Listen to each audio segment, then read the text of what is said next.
क्या lifestyle changes से spinal issues को रोका जा सकता है? कुछ ऐसा अपनी एक्टिव लाइफस्टाइल में कर सकते हैं जिससे कि स्पाइनल इश्यूज हमें ना आए? क्या हम ऐसा कुछ करें जिससे कि जो रेगुलरली हम देखते हैं कि लंबर डिस्क हो गई है लोगों को, या सर्वाइकल डिस्क हो गई है, या सर्वाइकल स्पॉन्डाइलोसिस हो गई है, या रेगुलर बैक पेन रहता है, वर्क रिलेटेड बैक पेन रहता है, वो ना हो, या हल्की फुल्की दिक्कत हो इस तरीके की और वो बेटर होने लगे? क्या मैं अपनी एक्टिव जिंदगी में डॉक्टर साहब ऐसा कुछ कर सकता हूं?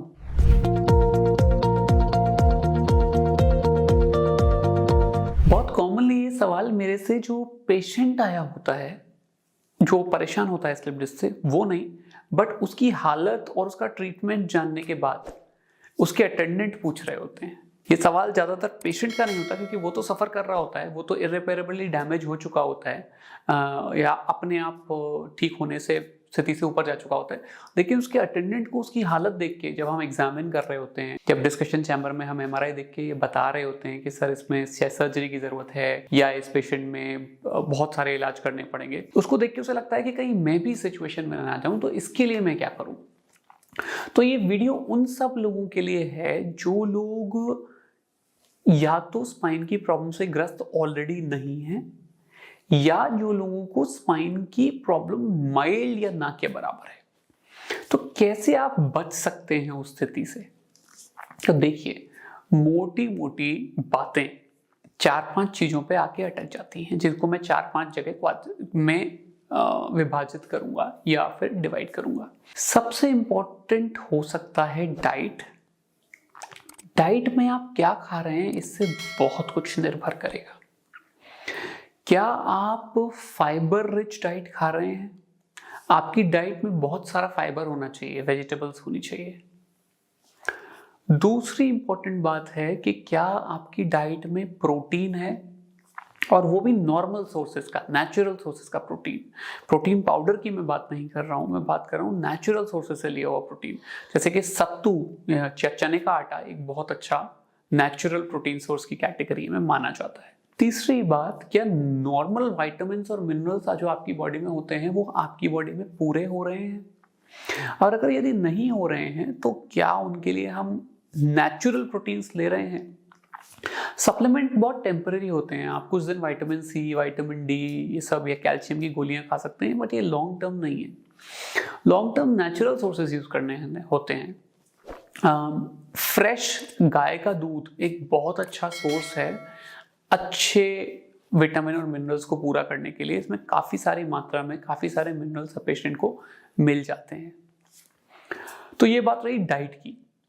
अच्छा, डाइट का एक नेगेटिव पर्सपेक्टिव भी है कि क्या हम ओवर खाना तो नहीं खा रहे हैं, क्या हम ओवरवेट तो नहीं है।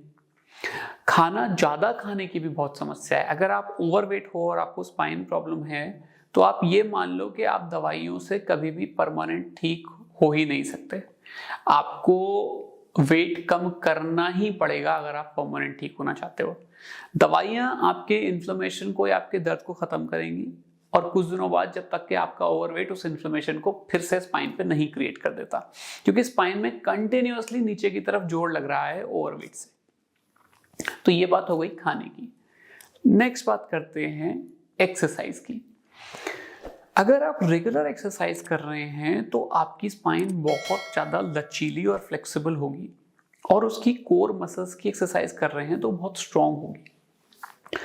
ये दोनों एक्सरसाइज बिल्कुल अलग अलग हैं। लचीलेपन के लिए फ्लेक्सिबिलिटी ट्रेनिंग करनी होती है, और कोर मसल्स के लिए स्ट्रेंथ ट्रेनिंग करनी होती है, और इन दोनों को ही करना जरूरी होता है। इनिशियली जब आप शुरू कर रहे हैं तो हम एडवाइस करते हैं कि आप स्पाइनल एक्सटेंशन एक्सरसाइजेज या पीछे की तरफ जाने वाली एक्सरसाइजेज आप करें, और बाद में आप धीरे धीरे आगे की तरफ आने वाली एक्सरसाइजेज या फिर फ्लेक्शन एक्सरसाइज भी कंट्रोल्ड एनवायरनमेंट में और किसी अच्छे थेरेपिस्ट के साथ या फिर योगा स्पेशलिस्ट के साथ कर सकते हैं। अगर आप पूरी तरह फिट हैं तो मेरे हिसाब से एक बहुत अच्छी एक्सरसाइज जो बहुत ट्रेडिशनल है वो है सूर्य नमस्कार, जिसमें आप 12 डिफरेंट सेट ऑफ एक्सरसाइजेज और आसन्स करते हैं जिसमें कि पूरी स्पाइन फ्लेक्स हो जाती है नेक को छोड़ के। नेक के लिए आपको अलग से एक्सरसाइजेज फिर भी करनी पड़ेंगी, बट ये फ्लेक्सिबिलिटी के लिए बेस्ट एक्सरसाइज है प्रोवाइडेड आपकी स्पाइन हेल्दी है। अगर आपको स्लिप डिस्क है तो ये बहुत बुरी एक्सरसाइज हो सकती है। एक मैं एग्जाम्पल पेशेंट्स को देता हूँ कि एक जो गाड़ी अच्छी है उसको आप रेगुलरली चलाते रहो, उसको खड़ी मत करो तो वो फिट रहती है, बट एक टूटी हुई गाड़ी को अगर आप तेज चलाओगे तो वो और टूट जाएगी। तो मैं ये नहीं कहना चाहता कि अगर आपको बहुत बड़ी स्लिप डिस्क है तो आप ऑलरेडी सूर्य नमस्कार करने की कोशिश करो, इससे दिक्कत आपकी बढ़ सकती है, तो do not try it. But अगर आप फिट हो तो आपको किसी ट्रेन्ड स्पेशलिस्ट के साथ कुछ इस तरह के अच्छे योग पोस्चर्स जो कि मीडियम लेवल के आसना हैं, जिनको मध्यमा कहा जाता है, वो आप कर सकते हैं। तो ये बात हो गई एक्सरसाइज की। इसके अलावा स्ट्रेंथ ट्रेनिंग भी, कोर मसल्स और ये सब की जा सकती है। इसके बाद होती है वर्क की। लेटेस्ट वर्क की प्रॉब्लम हो गई है कि आजकल ज्यादातर काम बैठे बैठे हो जाते हैं।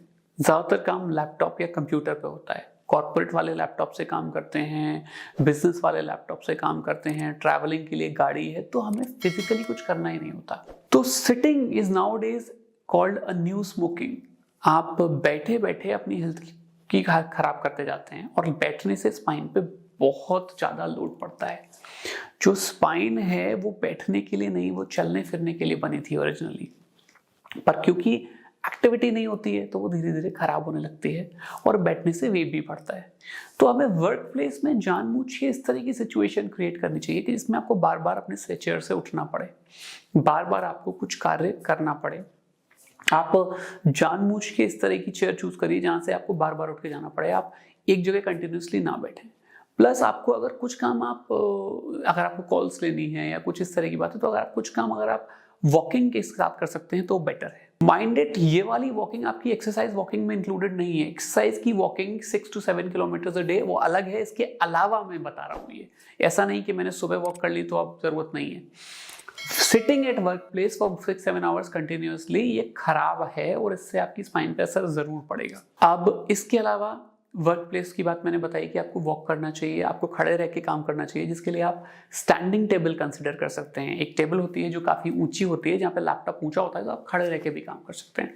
आप बीच में बैठ भी सकते हैं, फिर खड़े होकर काम कर सकते हैं। फिर जो होती है जो चेयर है, आप जिस चेयर पर बैठते हैं उसमें बहुत अच्छा लंबर सपोर्ट हो, जिसमें आप ना तो पीछे जा रहे हो ना आप आगे जा रहे हो, आपको अच्छा खासा लंबर सपोर्ट मिले और प्रेफरेबली अगर हो सके तो आपको नेक सपोर्ट भी मिल जाए तो बेटर है।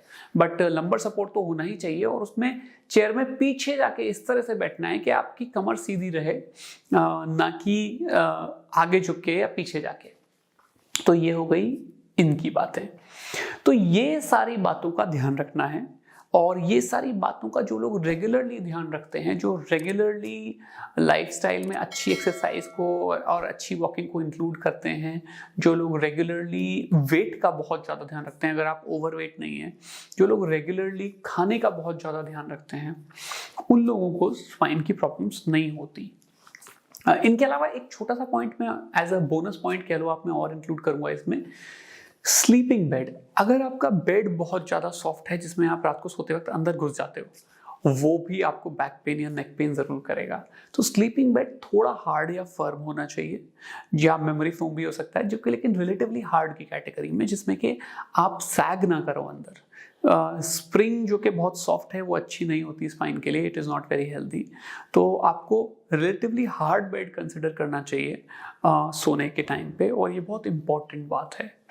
मैं सोचता हूँ ये सारी बातें जो करता रहेगा और वो प्रॉब्लम होने से पहले से अगर करना चालू कर दे रेगुलरली, तो मुझे नहीं लगता कि आपको स्पाइन की कभी कोई प्रॉब्लम आएगी, और मुझे नहीं लगता कि आपको मेरी या किसी भी स्पाइन सर्जन की या स्पाइन डॉक्टर की कभी ज़रूरत पड़ेगी। और मैं प्रे करता हूँ कि आपको मेरी सारी बातें अच्छी लगें और आप इनमें से ज़्यादा फॉलो कर पाएँ, और जितनी आप इनमें से फॉलो कर पाएंगे उतने ही आप फिट रहेंगे। और मैं तो चाहता हूँ कि आप सारी की सारी फॉलो करो, और अपनी हेल्थ से बड़ी कोई चीज़ नहीं होती। कहते हैं, एक हिंदी में कहते हैं, पहला सुख निरोगी काया। तो जो पहला सुख है वो निरोगी काया है, मतलब ऐसी बॉडी जिसमें कोई रोग ना हो। तो हम सब लोगों को थोड़ा टाइम देना चाहिए अपनी हेल्थ के लिए, चाहे आप कितने भी यंग हो, चाहे कितने भी मिडिल एज हो, चाहे कितने भी ओल्ड हो। लेकिन ये एक तरह का हमारे बॉडी के प्रति हमारा धर्म है, राइटियस एक्शन है, जिसको हमें ज़रूर निभाना चाहिए। हमें अपने मील्स को कंट्रोल रखना है, अपनी लाइफस्टाइल को ठीक रखना है, एक्सरसाइज करनी है और सोने के लिए ध्यान रखना है। तो दोस्तों, अगर इस वीडियो से कोई भी आपका फ़ायदा हुआ है या आपको लगता है कि इस तरह के वीडियोस आपके काम के हैं, तो मेरे चैनल को लाइक करिए और उसको सब्सक्राइब करिए। अगर आपके मन में कोई बात है तो प्लीज़ कमेंट्स में लिखिए। मैं सारे कमेंट्स का रिप्लाई भले ही ना कर पाऊँ, लेकिन आपके कमेंट्स पढ़ के, आपके मन की बात पढ़ के मुझे बहुत अच्छा लगता है और मुझे लगता है कि शायद मेरी बातों से कुछ भला किसी का हो पाता हो। Thank you very much. मैं नेक्स्ट वीडियो में फिर से मिलूंगा एक अच्छी बात, एक अच्छे टॉपिक के साथ।